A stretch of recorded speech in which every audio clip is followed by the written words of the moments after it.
You're watching the Top Gun Sales and Marketing Show on the BBTV network from our UK studios of BizVision. Now, as a chartered marketer, I may be biased, but I truly believe that the way forward in our altered world is for businesses to invest in marketing rather than the usual cutbacks that happens during uncertain times. I've proven it works many times in my own career, but you need to do it methodically and also in tune with what we call conscious marketing. That's if you want to be the truly remarkable business. How to achieve this? Well, I suggest my guest has the answers for you. He's the founder of the core marketing method. So let's visit New York City and say hello to A J Rollsy. Hello, AJ. Hi, Malcolm. Thanks for having me on the show. Lovely to meet you. Lovely to meet you. And it's a special occasion here in the UK. It's what's called bonfire night, where we burn the guy and who tried to set fire to the Houses of Parliament. And you're still having election issues in. Yeah. So maybe we'll not talk about that way, should we? We'll just get straight in. AJ, you've lived around the world, and you've got some great experience in marketing. Before we get into the core, no pun intended, by the way, of my questions, give us a brief insight into you and your work. Sure. Thanks, Malcolm. So you're right, though. It's a bonfire over here at the moment as well, with the election still sort of taking place. Well, it's finished, but we don't know the outcome totally at the moment. But you're right. I've been really fortunate to have lived in a few different places now through my career, primarily. My wife and I both enjoy traveling, so we would have tried to have done that anyway. But as it turns out, my work as a marketing leader, typically a marketing director in either healthcare or technology, has had me live in Europe, also traveled extensively around Asia and Australia and New Zealand, and now in North America, where I'm currently speaking to you from. So primarily that's been in healthcare, so in pharmaceuticals and medical device companies, a little bit in technology, as I said, as well. So that's sort of been my career in enterprise. But at the same time, I've also, since the age of 12, actually, I've had some sort of a business of my own all of these years. I'm now 46. So I guess anyone listening to your show, Malcolm, possibly like yourself as well, those of us with entrepreneurship that runs through our veins, we sort of can't help but do business. And that's sort of been my experience too. Brilliant. Brilliant. I love it. Now, what is the core marketing method and how does it work and for whom? And why is it relevant to today's markets? Yeah, thank you for the question. So the core marketing method came about because of two reasons. I'll tell you what it is in just one moment, but the way it came about, I was working in these global enterprises and I noticed something that I thought was quite different to my own experience in smaller enterprise and in startups, and also in the smaller businesses that I'd worked in as an employee over the years. And that was that I saw global enterprises seemingly take if you like, a slower but safer approach to running a business. It was not my personality that lined up with that at all, because by nature, I prefer to shoot from the hip, I suppose. But I did over years observe something in the corporate world that I thought was pretty important for smaller businesses to know and understand. And then similarly, at the same time, when I was living in the UK, actually around 2010, for a few years there, I became intrigued by these ideas of what is now called behavioral economics, which is a field of behavioral science that really aims to uncover the hidden drivers of human behavior. And I was sort of interested in the application of this in business, especially how it pertains to startup entrepreneurs, small business owners, maybe family business owners, because it was my hypothesis that there's a strange psychology around risk that exists among those people, right? If you looked on paper, none of us would start a business because the statistics are just terrible for small businesses, generally speaking. And yet we can't help it. We want to run a business, so we go ahead and do it. And so I was sort of interested in this disconnect between the statistics and the fact that so many of us feel compelled to and want to go into business. What's that about? And at the same time, knowing that larger enterprises seemingly survive. They very rarely fail, actually, large corporations. They're not always exciting. In fact, sometimes they're downright boring, but they have a habit of surviving. And I thought, what's the story here? So I undertook this study, and as a result of that, spoke to more than 1,000 business owners, actually, in the English-speaking world.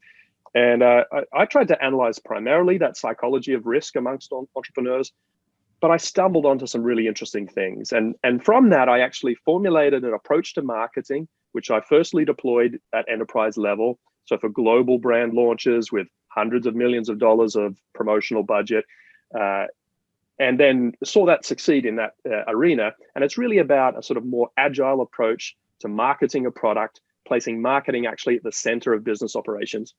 And then I thought to myself, this at a principal level could actually be made to work very effectively in smaller business. And that's where my heart lies anyway.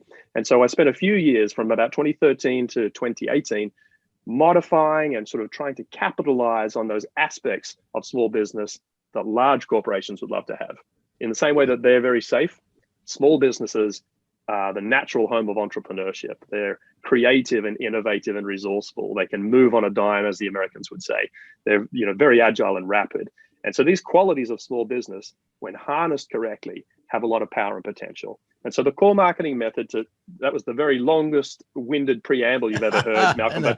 But I'll just say that what the core marketing method is based on all of that is a business operations model that places marketing at the center of business success. So I help businesses more predictably achieve a successful outcome using the core marketing method.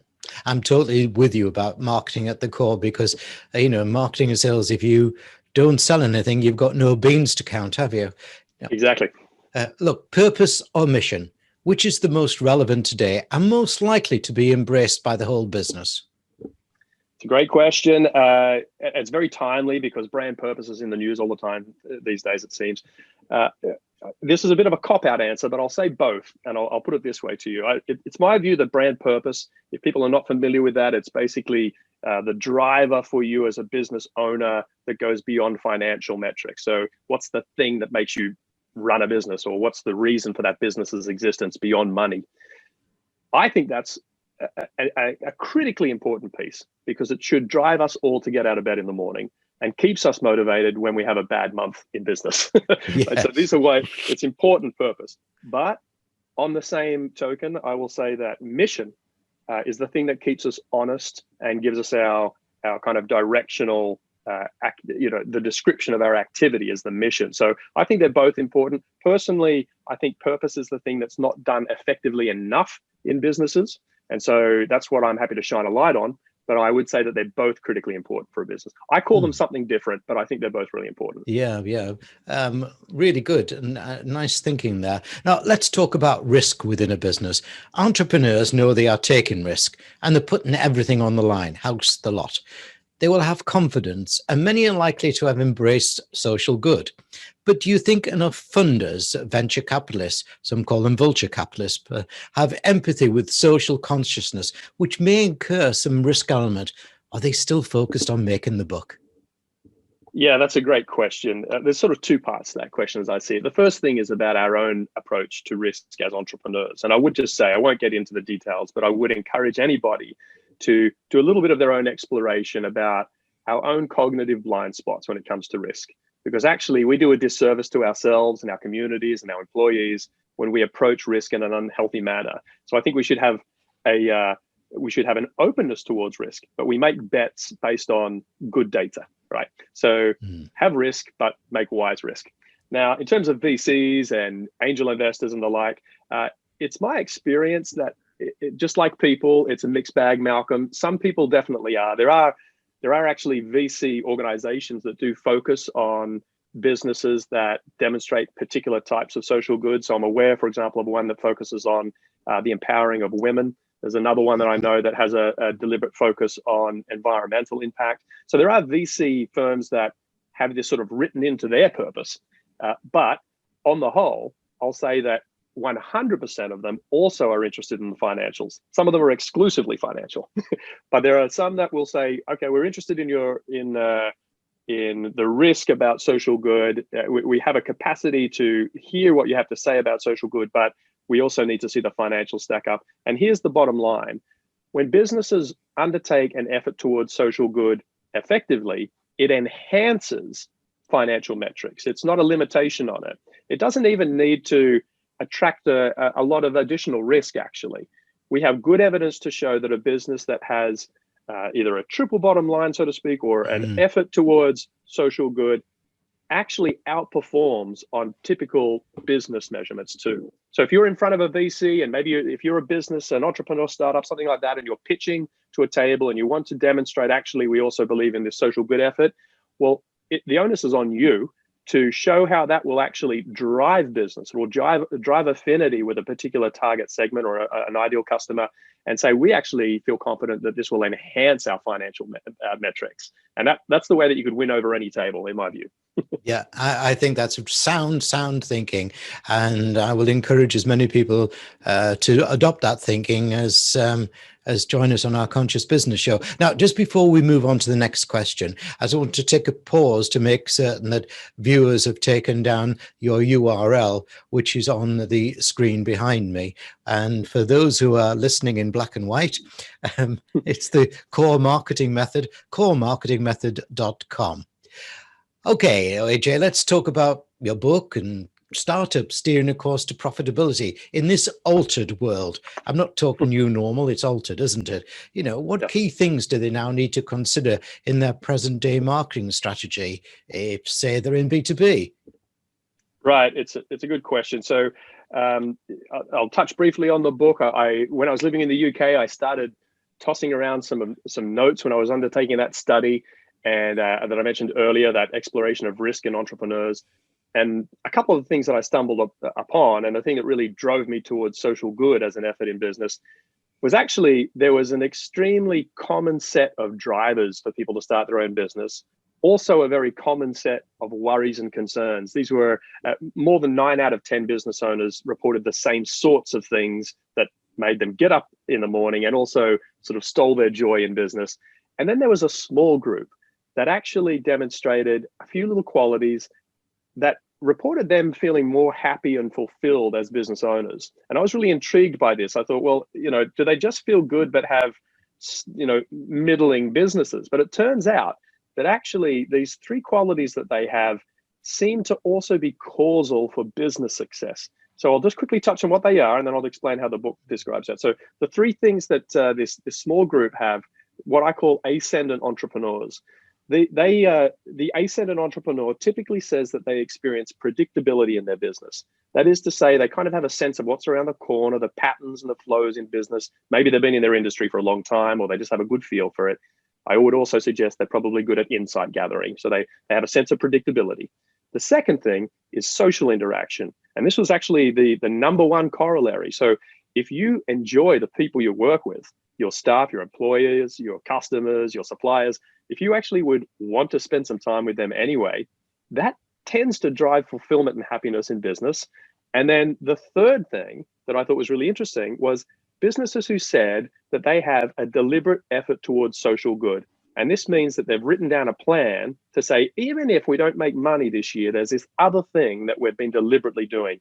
And by the way, it doesn't need to be big or fancy or grand. It could be as simple as one case of a guy that had 4 laundromats here in the US. And he just simply had a little program to help support his staff put their kids through college, which is an expensive process here in the US. So he just had this tiny little thing. It ran into thousands of dollars a year, not tens of thousands. It was fairly modest, but he just loved this little program. And for him, that made him feel good and his staff feel good. And it seemed to be this effort of social good. Of course, it could be as big as charities or whatever, but those 3 things, if a business owner can report having them, they tend to feel more fulfilled. It's my hypothesis that they show up to the job more effectively every day as the key resource in the business, the entrepreneur. And I think they have an over-indexing effect. And so I think what that means is that those ascendant entrepreneurs drive more growth, drive more profitability because they are more present in their business in a more effective way. So the book is called The Drowning Entrepreneur, because it talks about the fact that 91% of business owners have this feeling of kind of languishing and going through the motions and not achieving growth. Whereas the ascendant entrepreneur, which is the kind of opposite archetype, has these other qualities in place. And so I tried to, in this book, tease out that study, explore a little bit about the psychology that we all have, and then show here are the steps that you can use to become a little bit more like an ascendant entrepreneur, and I believe become more successful in business. So just remind us of the name of the book again. The book is called The Drowning Entrepreneur. And you can find that the URL you kindly showed before, Malcolm, can bring you there, or you can go to my personal website, which is AJ Rollsy, ROLLSY.com. I believe in this book, so I give away the digital print for free. It's just it's something that I have as a personal purpose because I don't like to see failing or stagnating businesses. So now, in terms of today, where does that leave us in an altered universe where we're in this crazy COVID-19 and 2020 is weird anyway? It's my view that taking some of that mentality, that philosophy towards business and thinking, how can I reduce risk, be more effective, have a very deliberate plan? These are the qualities that large enterprises do by habit over hundreds of years. They've perfected this technique. First of all, what the business needs to do is say that I will choose my tactics, my tactical executions, which is the E in core. I will base that upon, first of all, some research, which is the R in core, right? So these are the two elements that exist within the mind of the entrepreneur. And then what they should try and do is achieve credibility and originality, which is the C and the O in core. This is in the mind of the customer. So using research, I'll have a good understanding of my ideal customer. There's a few ways that I'll try and achieve originality in their mind and then demonstrate credibility, and I'll execute my marketing accordingly. So this is the model. And the way that we do that in 2020 and in B2B, in my view, it's what strategy does not really change that much. Tactical executions do. So because strategy is a little bit more robust from environmental factors generally, what we need to do probably is change the way we're doing tactics. And so a lot of that will be remote stuff, digital stuff. In my view, it's top of the funnel activity because, if you're in B2B and you previously wanted to go and get FaceTime, so to speak, with a company owner or maybe an advertising person or whatever or a head of human resources or whatever it was that you're trying to reach in your business.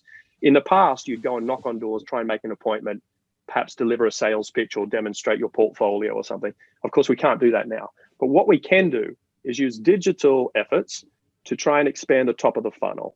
And so I'm encouraging the people that I work with to think about automated ways to do that doesn't require human beings necessarily or very little human time, and then have a very well engineered method of dropping that person through the funnel up until the point where you are warm enough with a client or customer that they're converting to be a customer. And at that point, you invest a lot of your effort, whereas previously would probably be a little bit of human effort further up the funnel. We would have done a lot more hitting the pavement, as the Americans say, or knocking on doors. There would have been a lot more schmoozing and lunches and stuff like that for B2B businesses. It's different now.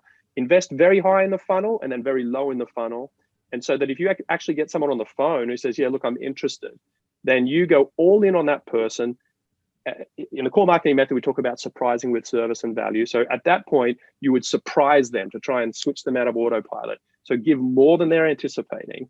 And then once somebody actually converts to being a customer, again, in the core marketing method, we have something called the love story, which is basically the continuum of moving somebody from being a transactional one-off customer to somebody who's very committed and loyal and loves your brand and is sort of a referral agent, all that kind of stuff.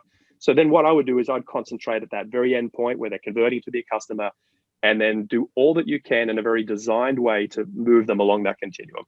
I know that's a little bit of kind of rambling stuff, but that's my belief. No. It's sound thinking of the moment. Now, I believe that marketing needs to become more accountable, and so do the CFOs, by the way, don't they? Right, for example, absolutely. Showing ROI, return on investment. What 3 KPIs, key performance indicators, do you think every marketer should focus on and report on if they're to show this accountability? It's a good question, Malcolm. I'd invite anybody to get online and do some searching for a few things. So part of what I do, because I'm a nerd, I suppose, is I get very involved in marketing theory, and I have the great privilege of mixing with some thought leaders and academics as well as business leaders. And there are some interesting thoughts going on at the moment. So the big debate in the corporate world, to answer your question, and this is definitely true in corporate settings where a financial officer sits at the boardroom table, as does a CMO or someone equivalent like that. And they go back and forward on how they should invest money in marketing. There is some demonstrated evidence to show what we call the long and short, which basically means the long and short refers to balancing brand building efforts with activation efforts. And activation is something that makes your customer do something right today. So it's cutting out a coupon or clicking like or placing an order online, something like that. So there's been a lot of back and forward. And in the last decade, the focus has been increasingly on activation, get the customer to do something today. But what we have seen with some very robust studies is that you definitely need both in the corporate world. In fact, the kind of golden ratio people talk about in that setting is 60-40. 60% of investment for global brands is actually on brand building and 40% is on activation. Now, surprisingly, right? So, but they have some fairly compelling evidence for this. So I would Google that if anyone's interested in this. Come to my website if you want to see me kind of try and boil it down to the essential factors. But the key proponents of these theories have also demonstrated the principle can sort of hold true in smaller businesses too. So for the KPIs, you know, if you grew up like me, Malcolm, reading entrepreneurship books or kind of scrappy business books, they would always tell you in small business, don't worry about branding. You just want to get a customer today. But actually, I think that's a bit of a disservice, that thinking. Among your niche or in your geography, wherever you might be, if you have a local cafe in Birmingham, then what you need to do is in your neighborhood, be famous, right? So amongst your little area, be famous. And that's really brand building. So brand fame is important because it offers something called mental availability. And that means that you come immediately to mind if somebody has a need that's relevant to your business. So if someone's in Birmingham, they say, I'd like a good cup of coffee. If you've got good mental availability, if you've got good brand fame in your neighborhood in Birmingham, then they'll say, I feel like a coffee. That new cafe opened up down the road a month ago. I've been thinking about them from time to time. Guess where I'm going to go, right? So this is what brand building looks like in a smaller business. So I would say, in answer to, again, a long-winded preamble, but I believe that both branding and activation is important for businesses. So I would say that the ROI you need to demonstrate to your bank manager or to yourself or to your colleague who's maybe in the financial side, absolutely customer acquisition and retention is an important thing. So how many and how much is it costing you? There's a new feature also that is very interesting. Most small businesses will not have enormous resources to do what we call attribution modeling. So we won't be able to go and say which of our customers really came as a result of our retail location or of our mailing campaign or whatever it might be. But what you can do is follow this model that has just come out in the last year, really. It's called share of search. So share of search, and I would add on to that social listening, is a very affordable way for a small local business to say, how many people are looking for my business name online, right? So this really is the metric you can use for your localized, niched brand building efforts. How many people are looking for the core marketing method? So I can do a share of search almost for free, or for $20 or $30 a month, I can buy some software that will help me work out what's the degree of my searching increasing or not. And what that will tell me is if I'm investing some effort or money in a marketing tactic, I want to see share of search responding, because all the models show that as share of search dips up or down, you see sales follow the same thing. So that's so I would say share of search is worth Googling if people don't know about it, and social listening. If people don't know about it, they're welcome to come to me. I mean, I'm not trying to pitch my services to you now, Malcolm, necessarily, but we do that for people who aren't interested in it. I think it's a critical metric, but you can do it at home yourself if you've got the time and interest. And then finally, the last metric that I would say, and this is something that's specific to the core marketing method, we absolutely look at the way we progress people along that love story continuum. So I would want to show every month, if I'm doing a reflection on financials, and if I'm spending a bit more or less, I would want to say what's happening to the proportion of our customers sitting in each phase. And I have 5 phases in my model of the love story continuum. If everybody is, if the vast majority is just sitting in that very transactional, what I call the one night stand kind of spontaneous purchase, and they never think about you again. If 90% of my customers are sitting in there, and I try and do some cultivation of customer relationship, and I'm spending money or hours doing that, and I'm not seeing that number budge, well, then actually that metric is telling me that I'm not doing a good enough job. And so something has to change. So I would say the last thing is, whether you use my model or one you come up with yourself, think about what happens to the customer after they're a customer. Are they buying from you again? Are they saying good things about you? Are they referring a friend? And so you want to move people along some sort of a gradient of increased affinity with your brand. So that would be the third KPI that I'd always want to show. Excellent. Yeah, I'd really like those analogies. I was thinking about the love journey and the one night stands, and really what you want to aim for is a long-term relationship, isn't it? Yeah. Well, that's the final category I talk about is actually married soulmates. So Right. you get to a stage actually, and I've been able to show this with businesses. The value of these people is so great that you'd actually invest money to keep them, even if they weren't going to buy from you this year, because they do amazing other things. They Yes. provide a lot of insight. They attract other like-minded people. And so a clever business person, a scrappy entrepreneur will think about, how do I bring my most ideal customer, which some people call avatars or customer portraits or whatever you want to call this kind of ideal customer that you have in your mind. How do I bring the most important group of those over to this most deeply committed group that I invest time with? And so in other businesses, I was speaking with a filmmaker who runs a commercial filmmaking company here in the US. They turn over a few $1 million a year, but with his most important married soulmates customers, he will get on the phone with them every month, even if there's no project on. And his CEO will do the same thing. So they'll just chat. They'll say, "How's it going? How's business?" And they'll do. You have a really funny British guy that wrote a book over there in the UK. He sounds like they love him in the US because he sounds like the typical. He's not Cockney, but he has this kind of East London kind of accent. I think he used to be like a nightclub promoter or something. And he wrote a book called Blue Fishing. And all he does is he will listen to somebody, pay close attention to them, and he's this comprehensive networker. So if he hears that you traveled to Italy and you like the wine, he will find for a magazine for $2 or £2, and he'll just put that in the post to you and say, "I remember 6 months ago you mentioned you love Italian wines. I just saw this and I thought of you." He will just do this all day long, right? And I'm convinced that this thoughtfulness connects to people in a very meaningful way. So if you have somebody up on the far side of your continuum of loyalty, think about, how can I show them that I'm thinking of them and I appreciate them? I'm not selling to them. I just want to say I think they're the best person. And when you can do that, you do some magic up on that end of the continuum. Yeah, and I'm totally with it. My wife, who I work with here, sorry, I work for her, don't I? Get that correct. We do that on a regular basis. We just did it yesterday. We saw some contracts coming out, nothing in it for us, but we know one client, and we sent them the details to say, "You've got to register today for this contract." And they sent back later on and said, "Thank you. That was great. We've got ourselves registered and everything. Oh, by the way, we'll want to talk to you sometime about, Look, right. I want to go off tangent now. You're from Australia. You've worked in the UK, now in the USA. Same languages, sort of, but different cultures.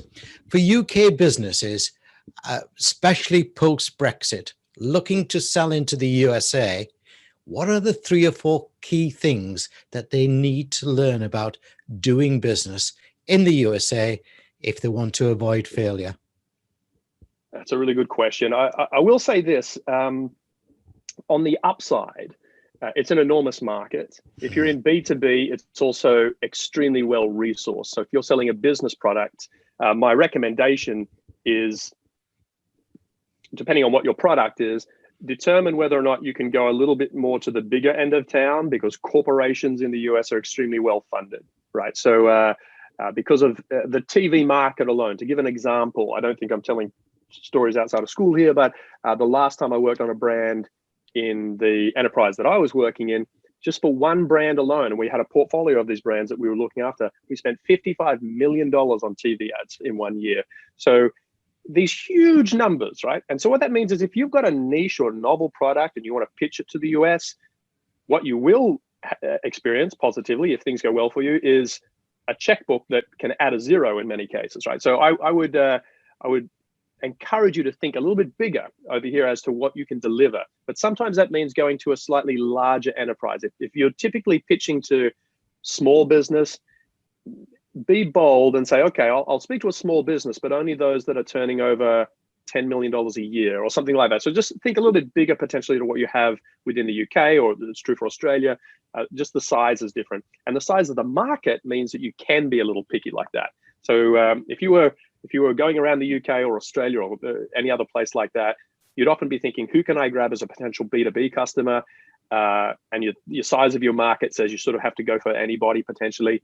But in the US, it's just so many people here, 300 and something million people, that you can often say, you know what, I'm going to niche a little harder on higher revenue businesses because they'll have more capital to invest. That's one thing. The second thing is true for any business, whether you're marketing at home or in the US, and that is to know your ideal customer. So ideal customer is some terminology we use in the core marketing method. It just means a very well-researched understanding of who fits your product perfectly and who you think you can serve in a way that's a bit special, right? So know your ideal customer. So it's possible in the US that they look and act and operate slightly differently to the UK. So what I would recommend, and this can be done extremely affordably. Again, if someone wants some tips, I'm happy to just offer this for free to anybody as advice if they need to reach out to me. But I would recommend that we're all on Zoom these days, just as you and I are, Malcolm. It is extremely cost effective to run a focus group for an hour with 7, 8, 9, 10 of your ideal customer types here in the US. And the simplest way to do that is to use LinkedIn to reach out to job titles in B2B and say, I'd like to give you $200 or $100, whatever it might be according to your marketplace. I want you to sit down and I want to run a focus group. There's a model to run focus groups. Again, research online or reach out to me, but you'll quickly get a sense of the ways that they are similar or different to your UK population you've tried to reach. It's a very quick thing to do. You could also run a survey. That would be something else you could do. But I would just touch and say, what do I need to know is different about my customer over here if there's some cultural differences, for example? So one thing that they might find, and this would be mindful of UK businesses reaching into the US, it's my opinion that over here, if you're selling into a corporate structure at all, like an enterprise, there's probably more, a little more deferential to seniority of titles. So if you're wanting to sell into an industry, whereas in the past you might, in the UK, knock on a door and kind of have a meeting with 4 or 5 people and they all have a say. Over here, the senior manager and the junior manager have a slightly different dynamic, where the junior manager is a little bit more deferential to the senior manager. So sort of know how that dynamic plays out a little bit. But again, if you run a focus group, that'll probably float out in the comments and you'll probably sort of sense these sorts of things. So that's what I'd recommend to do anyway. Brilliant. Absolutely brilliant. Yes. There was a terrific difference. The other night I was interviewing a guy called Clint Arthur, who has a major radio show in New York, The Greatest Show, business show. Yeah. And we were talking about those particular differences like that. We're also talking about the American humble brag. Oh, yeah. Get that out. Tell me what your latest value and things are. We'll talk more about that some other time, I hope. AJ, I'd like to give all my guests 3 wishes.